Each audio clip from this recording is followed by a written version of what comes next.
নবমীর দিন আমাদের ঠাকুর দেখার সেরকম কোনো ইচ্ছে ছিল না, কিন্তু যেটা হয় পুজোর সময় তো আর ঘরে মন বসে না, তো বেরিয়ে পড়েছিলাম রাত্রি 11:30টার দিকে।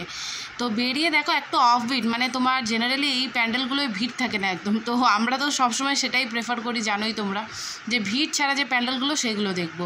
তো দেখো তার জন্য চলে এসেছি, মানে এসে তো মানে আমাদের চক্ষু চড়ক, মানে কল্পনার বাইরে, অতীত বলে যেটাকে, মানে এতগুলো প্যান্ডেল দেখেছো, এতগুলো পুজো দেখেছি, মানে এটা বলতে হবে তার মধ্যে মানে ওয়ান অফ দ্য বেস্ট, মানে এত সুন্দর এত সুন্দর, মানে আমি জানি না ফোনে কতটা তোমাদের বোঝাতে পারছি, বাট যখন আমি সামনে গেছিলাম না, হয় না সবার একটা মানে স্বপ্নের জগৎ, ঠিক সেরকমই লাগছিলো। মানে হোয়াইট কালার ব্লু কালারের কম্বিনেশনটা এত সুন্দর করেছিল না, মানে বলে বোঝানোর মতো না তোমাদের, তো এত ভালো। তো এই প্যান্ডেলগুলো হয়তো কিছু নামকরা প্যান্ডেলের জন্য মানে দেখানো হয় না আর কি, মানে প্যান্ডেল যেগুলো নাম একবার হয়ে গেছে সেটার পিছনেই লোক ছোটে, কিন্তু এই ধরনের হয়তো কত প্যান্ডেল এদিক ওদিকে ছড়িয়ে আছে যেটার খবর আমরা জানিও পর্যন্ত না।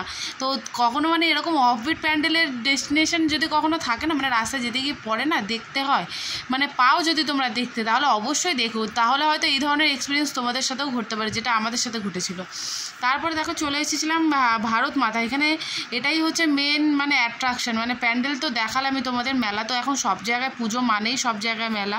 তো এদিকে রিমোকে নিয়ে হাঁটছে অতনু, আর ভেতরে চলো, এখানে ঠাকুরের থিমটা হয়েছিল ভারত মাতার আদলে আর কি, মানে ঠাকুরটাই হচ্ছে ভারত মাতা, মানে এখানে আলাদা কোনো দুর্গা ঠাকুর পুজো হয়নি, এখানে পুজো হয়েছিল ওই ভারত মাতায়।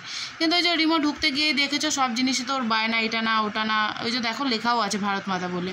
তো চলো তোমাদের ভেতরে দেখাই ভারত মাতাকে কেমন হয়েছে আর কি। তো সেটাই আমি দেখলাম, এখানে আলাদাভাবে কোনো দুর্গা মূর্তি পুজো হয়নি, ভারত মাতারই পুজো হয়েছে। আর এরপরে আসছে মেন অ্যাট্রাকশন, এখানে সমস্ত খুদে যারা রয়েছে, সমস্ত খুদেরা মিলে একটা আমাদের আর কি একটা বলছে আমাদের জাতীয় সঙ্গীত পরিবেশনা করবে তোমাদের সামনে, তো তোমরা সেটাই উপভোগ করো আমার সাথে সাথে। চলো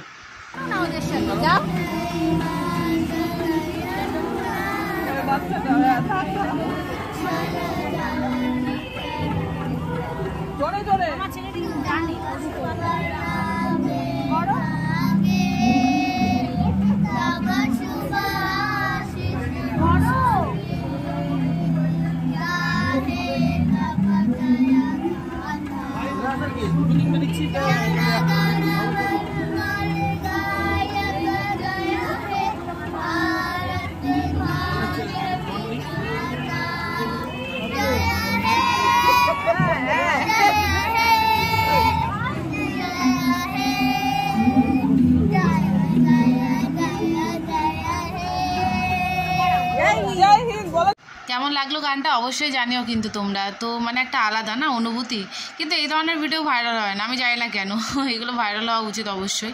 তো এখানে দেখো রিমো নমস্কার করছে, এটা টালিগঞ্জের এখানে একটা এসেছিলাম, এটা বারোয়ারি পুজোয় আর কি, বেশ ভালো প্যান্ডেলটা খুব সুন্দর করেছে।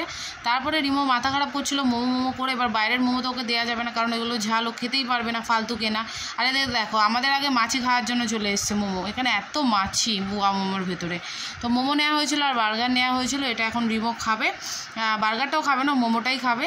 তারপরে দেখো আমরা বেরিয়ে ওখান থেকে এসেছিলাম হচ্ছে এই ক্যাফেটাতে, এখানে চা খেয়েছিল হচ্ছে অতনু, আমি খেয়েছিলাম এই কোল্ড ড্রিঙ্কস বলছি, কোল্ড কফিটা, সব ভুলভাল বলছি, অনেকদিন পর আসলে ব্লগটা এডিট করছি তো সমস্ত কিছু গুলে খেয়েছি, আর তোমরাও ভাববে যে কবে আমি নবমীর ব্লগটা দিলাম।